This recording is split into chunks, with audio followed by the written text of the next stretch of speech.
Yo, what's going on, guys? It's G Miners here, and I recently got a god roll for Retraced Path, which I have been wanting for a while now. I personally haven't been able to get this thing craftable, but Subsistence and Incandescent on this trace rifle go super hard. So I wanted to make a full build which centers around this trace rifle while also causing ignitions. This ended up being perfect for the setup I had when running Vow of the Disciple speedruns for the first encounter. Using a trace rifle and swapping to any other special weapons for some reason prevents ammo from being lost when switching, which made this thing worth running, and it also ended up being one of the only special weapons in the game that's still decent at ad clear while also allowing you to shoot symbols on the obelisk with relative ease. So needless to say, this weapon and the roll I got ended up being perfect for clearing ads and causing ignitions, and I also paired this build with Starfire Protocol to allow fusion grenades to cause even higher damaging ignitions against bosses and champions. Starting off in our solar subclass, we are going to be on Well of Radiance for the most part. Daybreak is definitely decent for ad clear, but I think Well is going to give us much more value. Empowering Rift is going to pair with our exotic chest piece to give us nearly infinite grenades with the build, and then I also tend to run Celestial Fire just because it has a longer range, but Incinerator Snap works for your melee as well. We will mostly be using this just to proc Radiant for ourself and teammates. And then with this build, we are obviously going to be rocking fusion grenades because we will be getting 2 of these with Starfire Protocol, plus our regen will be insane with these things on. Not to mention, they deal crazy damage, have great ad clear, and they will be applying 60 scorch stacks per grenade, which means that just 2 of these will cause an ignition. Touch of Flame is going to be our very first aspect, which is a must if running a grenade-based build. With this, each of our grenades listed are going to get beefed up in some way. For fusion grenades, they now explode twice, dealing double the damage, which means the dual explosion is now much better at ad clear and against bosses. Personally, I like to just pair most of my solar builds with Icarus Dash as the second aspect. This just gives an in-air dodge move, which helps with our movement speed, but you could also pair this with Heat Rises, which allows you to consume your grenades for cure and the ability to float in the air while shooting weapons. The other nice part is with Heat Rises, you can also gain melee energy back on airborne kills, which is great if using something like Inferno Whip to stun unstoppable champions.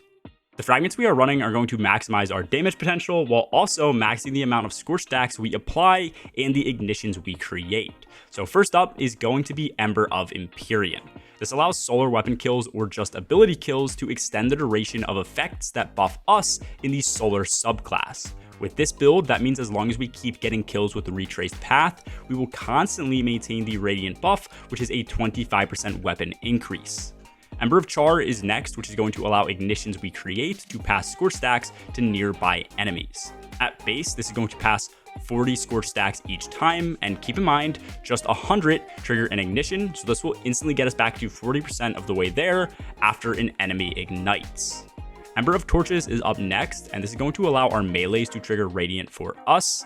Anyone nearby will also be getting the Radiant buff, and to proc this, all we need is a successful melee hit, not even a kill. Once again, Radiant will be a 25% buff, so this is the same damage boost from Well of Radiance. Lastly, we have Ember of Ashes, which increases the amount of scorch stacks that we apply. Ember of Char is going to be going up to 60 stacks now, which is a pretty substantial increase, and this also is taking fusion grenades from 40 to 60 stacks too. Everything else should just be getting a straight 50% increase across the board, which is great for triggering ignitions much more often. Taking a look over at Starfire Protocol, I chose to run this because the ignitions we can trigger are extremely common. Just by standing in an Empowering Rift or a Well of Radiance, as we deal damage with weapons, we get fusion grenade energy straight back. This is going to be 20% every 0.4 seconds, which means a full grenade comes back in just 2 seconds of constant damage. Kills with our grenades also give us our Rift straight back, so for ad clear, this cycle is infinite. And then once again, since we are applying 60 stacks per grenade, every time we throw just 2, we trigger an ignition that deals a huge amount of damage as well. Looking over at Retraced Path, Subsistence is going to keep us at nearly max ammo in the mag as long as we keep getting kills with the weapon, with Scorch, or the ignitions.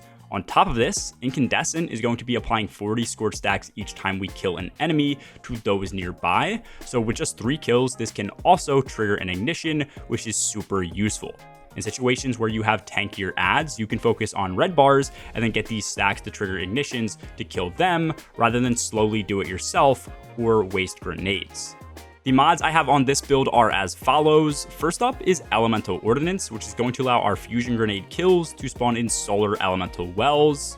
Bountiful Wells is going to double this amount from 1 well to 2, which will aid in giving us more ability energy back. And then with this, I am running Elemental Time Dilation.